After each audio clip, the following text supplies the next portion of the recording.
Hi dears, ഇന്ന് നമുക്ക് കുറച്ച് ബാക്ക് ടു സ്കൂൾ ടിപ്സ് കണ്ടാലോ. ഇപ്പോൾ വെക്കേഷനൊക്കെ ആണല്ലോ, അപ്പോൾ നമുക്ക് കുറച്ച് പ്രൊഡക്റ്റീവായിട്ട് വർക്ക് ചെയ്യാൻ സ്റ്റാർട്ട് ചെയ്യാം. ഇപ്പോൾ നമുക്ക് വെക്കേഷൻ ഇരുന്നിട്ട് അടുത്ത വർഷത്തേക്കുള്ള ക്ലാസ്സൊക്കെ കണ്ടു തുടങ്ങാം. അപ്പോൾ ഞാൻ ഒത്തിരി ഫോഴ്സ് ചെയ്ത് അങ്ങനെയല്ല ഞാൻ പറയുന്നത്, പക്ഷേ നമ്മൾ അടുത്ത വർഷത്തേക്കുള്ള ക്ലാസ്സൊക്കെ യൂട്യൂബിൽ ഇപ്പോൾ കിട്ടുമല്ലോ. ഇപ്പം സ്റ്റേറ്റ് സിലബസിൻ്റെയൊക്കെ ആണെങ്കിൽ ഇനിയിപ്പോൾ സിലബസ് ഒന്നും മാറാനില്ല. ബാക്കിയുള്ളവരുടെ കാര്യം എനിക്ക് വൃത്തിക്ക് അറിയില്ല, പക്ഷേ സ്റ്റേറ്റ് സിലബസ് പിള്ളേർക്കൊക്കെ ഇനിയിപ്പം അത്യാവശ്യം സിലബസോ കാര്യങ്ങളോ ഒക്കെ ഉണ്ട്. അപ്പോൾ നിങ്ങളെന്തായാലും ഇപ്പോൾ ഇരുന്നിട്ട് സ്റ്റാർട്ട് ചെയ്യുക. ബാക്കിയുള്ളവർക്കും ക്ലാസ്സൊക്കെ കിട്ടുന്നുണ്ടെങ്കിൽ, അതായത് സിലബസ് ഒന്നും മാറിയിട്ടില്ല എന്നുണ്ടെങ്കിൽ നിങ്ങൾക്കിപ്പോഴേ ഇരുന്നിട്ട് വർക്ക് ചെയ്യാൻ സ്റ്റാർട്ട് ചെയ്യാം. ഇനി നിങ്ങൾക്ക് വേറെ ക്ലാസ്സസോ യൂട്യൂബിലൊന്നും കിട്ടുന്നില്ലെങ്കിൽ നിങ്ങൾക്ക് ടെക്സ്റ്റ് ബുക്കൊക്കെ യൂസ് ചെയ്തിട്ട് സ്വന്തമായിട്ട് ഇപ്പോഴേ പഠിച്ചു തുടങ്ങാം. ഇത് നിങ്ങൾക്ക് ക്ലാസ്സൊക്കെ സ്റ്റാർട്ട് ചെയ്യുന്ന സമയത്ത് ഭയങ്കരമായിട്ട് ഈസി ആയിട്ട് മാറും. ഇങ്ങനെ നമ്മൾ ഇപ്പോഴേ ഇരുന്ന് പഠിച്ച് തുടങ്ങുകയാണെന്നുണ്ടെങ്കിൽ. അപ്പോൾ എന്തായാലും ഇപ്പോഴേ ഇരുന്ന് തന്നെ നിങ്ങൾ പഠിച്ചു തുടങ്ങാൻ മാക്സിമം ശ്രമിക്കുക കേട്ടോ. പിന്നെ നമ്മൾ സ്കൂളിൽ ക്ലാസ്സസൊക്കെ എടുക്കുന്ന സമയത്ത് എപ്പോഴും ക്ലാസ്സിൽ ഫോക്കസ് ചെയ്തിരിക്കാൻ മാക്സിമം ശ്രമിക്കുക. കാരണം നമുക്ക് പിന്നെ വീട്ടിൽ ചെന്നിട്ട് എക്സ്ട്രാ ഒത്തിരി കാര്യമായിട്ട് പഠിക്കേണ്ടി വരില്ല. നമുക്ക് നോർമലായിട്ട് അത് കാണാതെ പഠിക്കാനുള്ളതൊക്കെ കാണാതെ പഠിച്ചാൽ വേണ്ടി വരുമല്ലോ. അതുകൊണ്ട് മാക്സിമം ക്ലാസ് ഇരുന്നിട്ട് തന്നെ നിങ്ങൾ പഠിക്കാൻ ശ്രമിക്കുക. പിന്നെ ചില സമയത്ത് നമ്മുടെ സ്കൂളിലെ ടീച്ചേഴ്സ് അത്ര നന്നായിട്ട് നമുക്ക് പഠിപ്പിക്കത്തില്ലായിരിക്കും.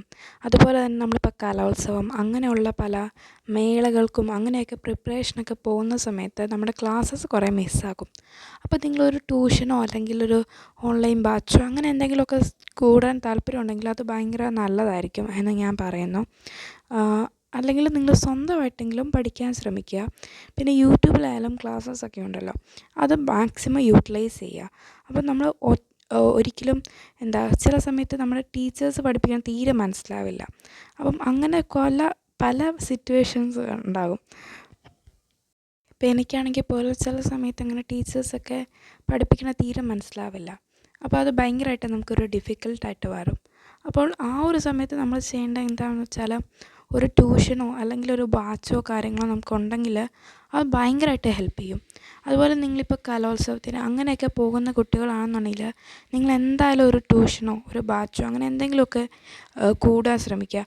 യൂട്യൂബ് ക്ലാസ്സസ് എന്തായാലും മാക്സിമം യൂട്ടിലൈസ് ചെയ്യാം. ഇതില്ലെങ്കിൽ പോലും യൂട്യൂബ് ക്ലാസ്സസ് വെച്ച് മാത്രം നമുക്ക് ചെയ്യാൻ പറ്റുന്നതാണ്, മാക്സിമം പഠിക്കാൻ പറ്റുന്നതാണ്. പിന്നെ അന്നന്ന് നമ്മുടെ സ്കൂളിൽ പഠിപ്പിക്കുന്ന കാര്യം അന്നന്ന് തന്നെ വീട്ടിൽ ചെന്നിട്ടിരുന്നിട്ട് പഠിക്കുക.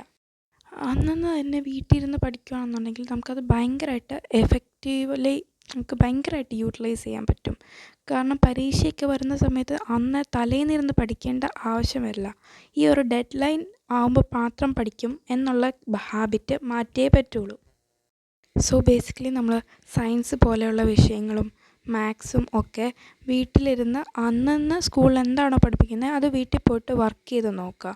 നിങ്ങൾക്ക് മനസ്സിലായില്ലെങ്കിൽ നിങ്ങൾക്ക് പറ്റുന്ന ആരോടെങ്കിലും, ഇപ്പോൾ വീട്ടിലുള്ള പേരൻസിനോടോ ട്യൂഷൻ ടീച്ചറിനോടോ അല്ലെങ്കിൽ ടീച്ചേഴ്സിനോടോ ആരോടെങ്കിലുമൊക്കെ ഹെൽപ്പ് ചെയ്യുക. പിന്നെ വീട്ടിലുള്ള ചേച്ചിയോ ചേട്ടനോ അങ്ങനെ ആരെങ്കിലുമൊക്കെ ഉണ്ടെങ്കിൽ അവരോട് ഹെൽപ്പ് ചോദിക്കാവുന്നതാണ്. പിന്നെ സ്കൂളിൽ പഠിപ്പിക്കുന്ന തീരെ മനസ്സിലാവുന്നില്ലെങ്കിൽ ഞാൻ പറഞ്ഞ പോലെ ബാച്ചിനോ ട്യൂഷനോ എന്തെങ്കിലുമൊക്കെ ചേരുക. പിന്നെ നമ്മൾ ഒരാഴ്ച പഠിച്ചത് ആ ഒരു വീക്കിൻ്റെ എൻഡ് ആകുമ്പോൾ എല്ലാം ഒന്ന് ഓടിച്ചൊന്ന് നോക്കുകയാണെങ്കിൽ അത് വളരെ ഹെൽപ്ഫുള്ളായിരിക്കും കേട്ടോ. ഇപ്പോൾ ഒരു ആഴ്ച കൊണ്ട് നമ്മൾ എത്രത്തോളം പഠിച്ചിട്ടുണ്ടോ അതെല്ലാം നമ്മൾ ആ ഒരു വീക്കിൻ്റെ എൻഡിൽ ഒന്ന് ഓടിച്ച് നോക്കുക.